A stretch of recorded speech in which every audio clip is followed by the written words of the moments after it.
And to be honest, we're kind of boring people to hang around with because we've done this so many years. We grew tired of partying and doing that stuff, and we're getting too old for it. It's both good and bad. Of course, it's better than totally illegal downloads. Because we didn't believe this was going to turn out to be something we could do for a living.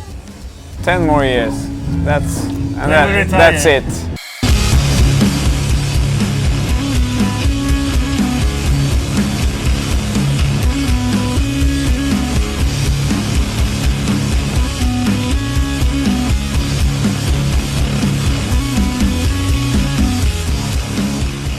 I grew up in Örebro in Sweden. I moved there when I was 6, so I don't really remember anything before that.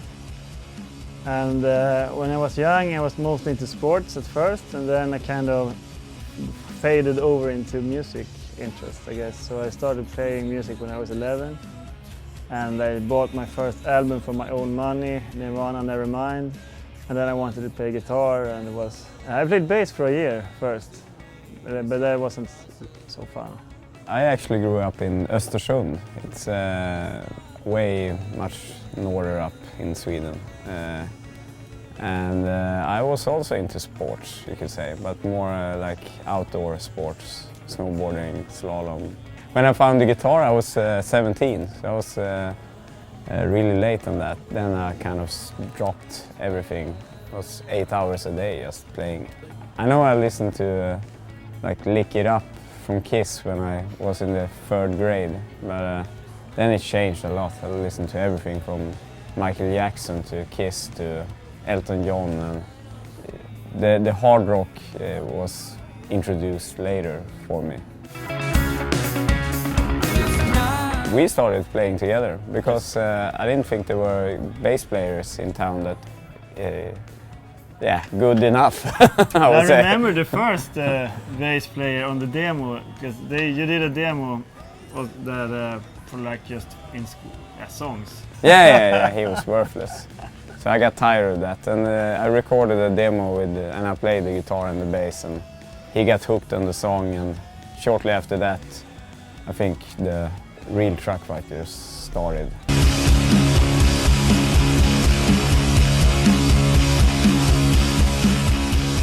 We studied sound engineering the same class for like a 1-year course. Yeah.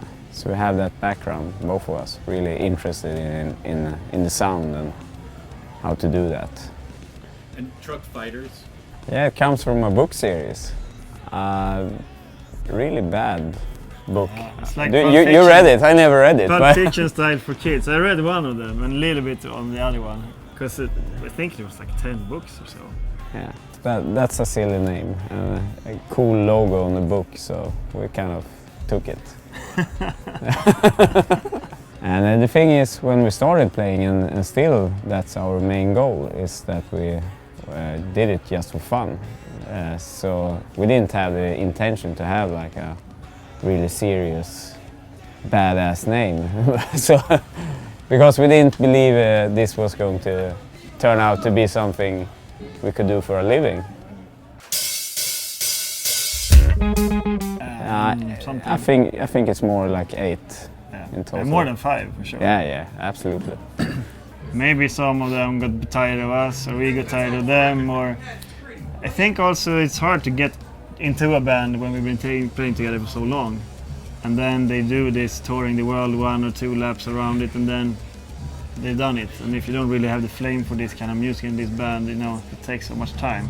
Now we actually kind of stopped that, because we said from the start, the past almost a year now, that we're just having like session drummers, so we don't put so much pressure on it to work in that way.